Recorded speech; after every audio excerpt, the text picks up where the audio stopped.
the time. And I told him, I said, no, that the time away actually makes the heart grow fonder. And that's something I believe. And I mean, you have people that think so differently of that. So, what do you guys Well, think? I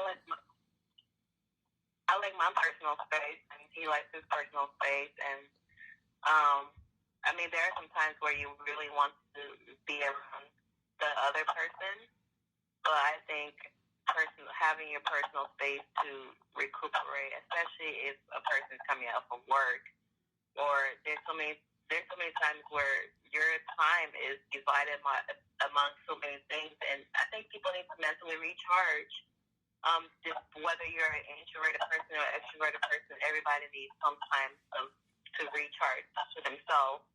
And when they are done being, by themselves, they're able to give a whole lot more than when they're forced to, constantly be up under somebody. Man, you spoke something in because I wish these women I wish these women would listen to what you're saying, and I promise you that did. I wish, because some of them was they would argue up and down about what you're saying, because you have ones that they I didn't text you all day and you're upset, but my thing on that one was, if he hasn't texted you all day, but he texts you normally on a daily basis, why haven't you texted or called him to find out if maybe something was wrong?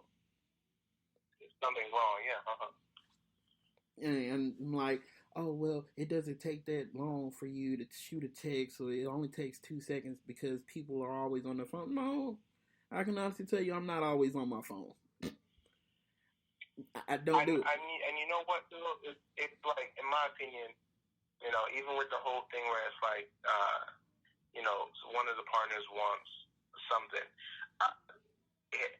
So one of the things that we've found is that, one of the most key things that could really negatively affect the relationship is expectations, right? Mm-hmm. If you expect your boyfriend to text you every hour on the hour, right, and he doesn't do it one day, there could be a really good reason why he doesn't do it one day, but because you expect it, because maybe he did it in the beginning, or maybe he said he was going to do it, or whatever, right? If he doesn't do it, you're going to take that personal, even if there was a legitimate reason as to why he didn't do it. Same with men. If your lady says she's going to be at a friend's house for like a few hours, and it goes over those few hours, and she doesn't even let you know when she gets home, and you get upset about it, because of that expectation, you're going to feel some type of way, and that's going to negatively affect how you see her and how y'all treat each other. It can even come out passive-aggressively. That's why, in my opinion, if you say first, if you love this person, right, don't call you every hour on the hour, text you on every hour on the hour, you wouldn't hold that against them. Really, it's long hours during the night. So now we're okay. Can you hear us a little better?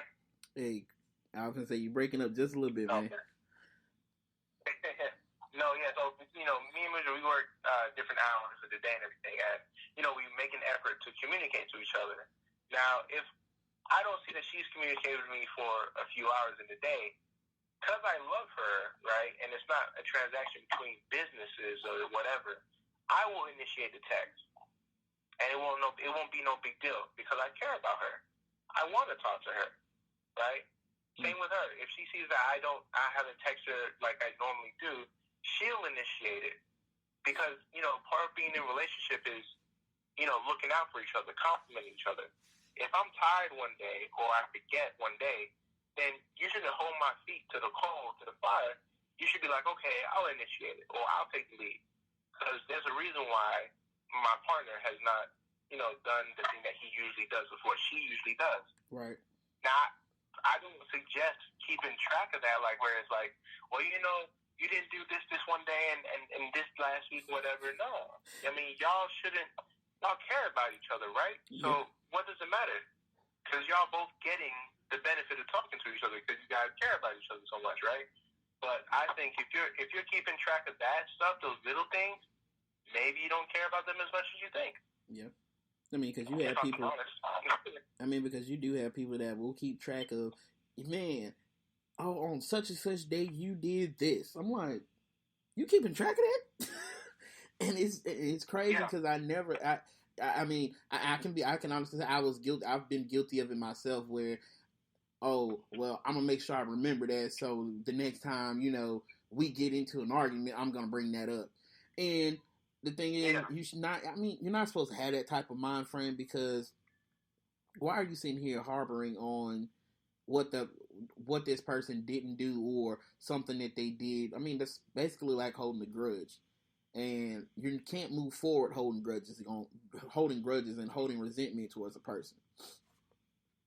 Exactly, but of course, on the flip side, I would have to say that if you promise your partner that you're going to do something, don't promise them something that you're not going to be able to keep up. You know what I mean? Like, yeah, that's totally different. Promise them, because we go back to accountability. You have to be accountable. We're all grown people. We're all adults. So if I promise that I'm going to call Muja like every one of my lunch breaks when I'm at work, if I don't feel like I can keep that up, say I'm going to call you, on my lunch breaks, but I can't promise anything, or you know what I mean? It's like guarantee the minimum. Then if you overdo it, that'll be a pleasant surprise. Whereas if you guarantee the maximum amount, right, and one day you can't do it, then it will affect not only her trust in you and her faith in you to keeping your word, but it'll affect you, the individual, because it's almost like having a cheat day when you're dieting. Well, I can have this cheat day, and I noticed that I didn't really gain any pounds, so I can actually have a little bit more cheat days. You know what I mean? Like, you'll start pushing that envelope where it's like, okay, I didn't call her every single day like I said, but she didn't really complain about it, so I can keep slacking. Right. So it's on both sides. It's on both sides. Right. Muja, you still there with us? Wait. I am. I agree. I gave this advice to one of my friends a long time ago when she was getting married, was do not play fair. Meaning, like, don't say, oh, you pinch me and I'm going to pinch you back, or you punch me, I'm going to punch you back, like stuff like that. Don't play a fair game in a sense, but always keep yourself accountable. Keep yourself accountable for your partner. If you want something, do it for your partner. Don't always be like, okay, well, he didn't do it, so I'm not going to do it. That's why it's really 100% of yourself and 100% of your partner that makes a relationship continue.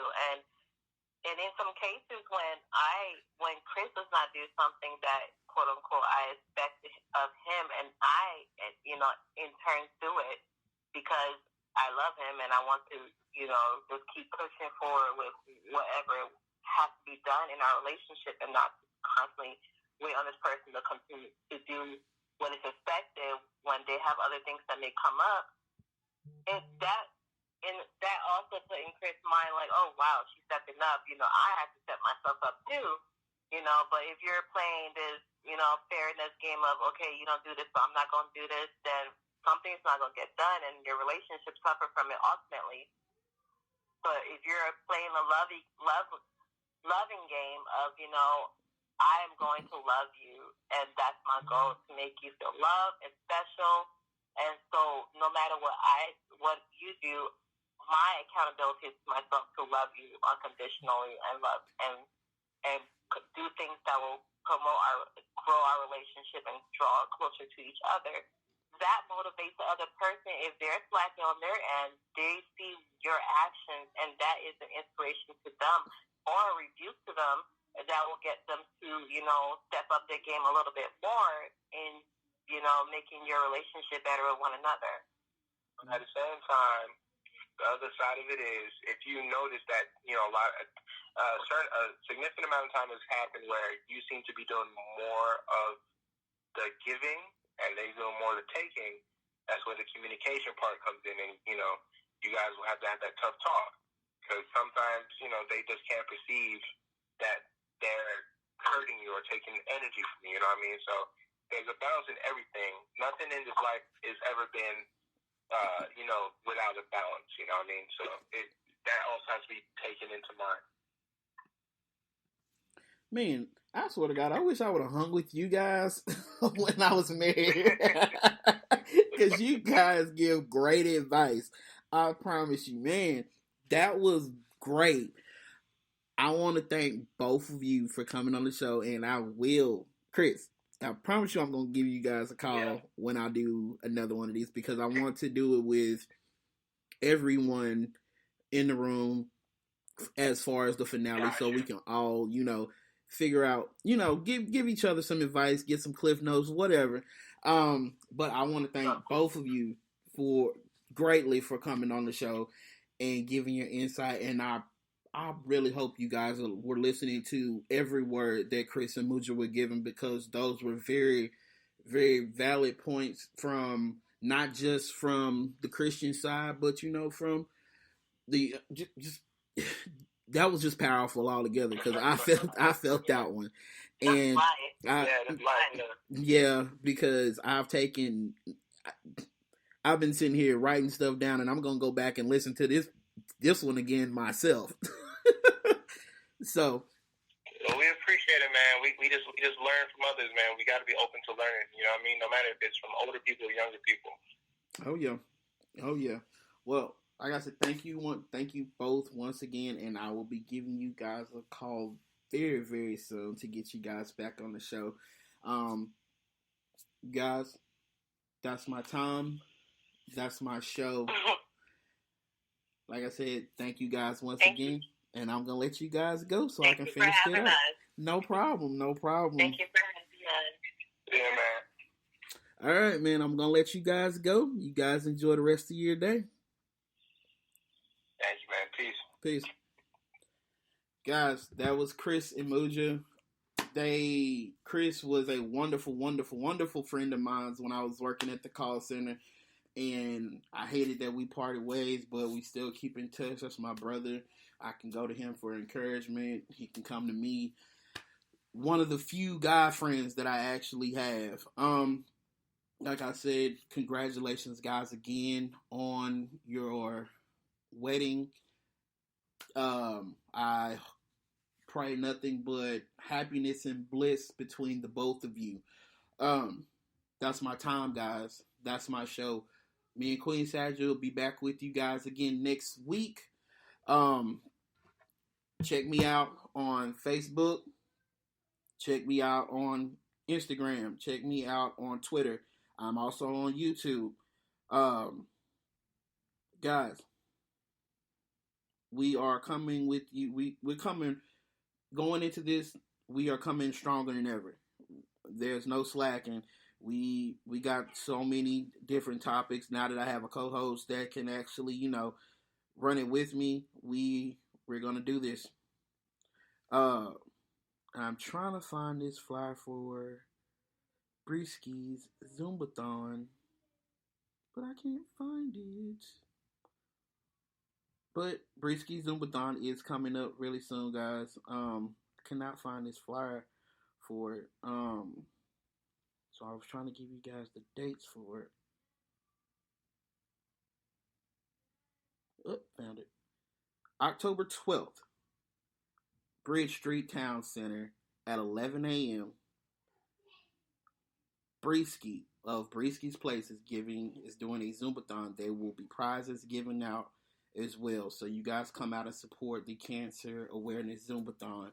Like I said, that is October 12th from 11 to 2 p.m. Bridge Street Town Center here in Huntsville, Alabama. You guys, you've been great. That's my time. That's my show. Follow me. DM me. Instagram. All that. Guys, have a wonderful day. If it ain't real, it ain't unscripted. Peace.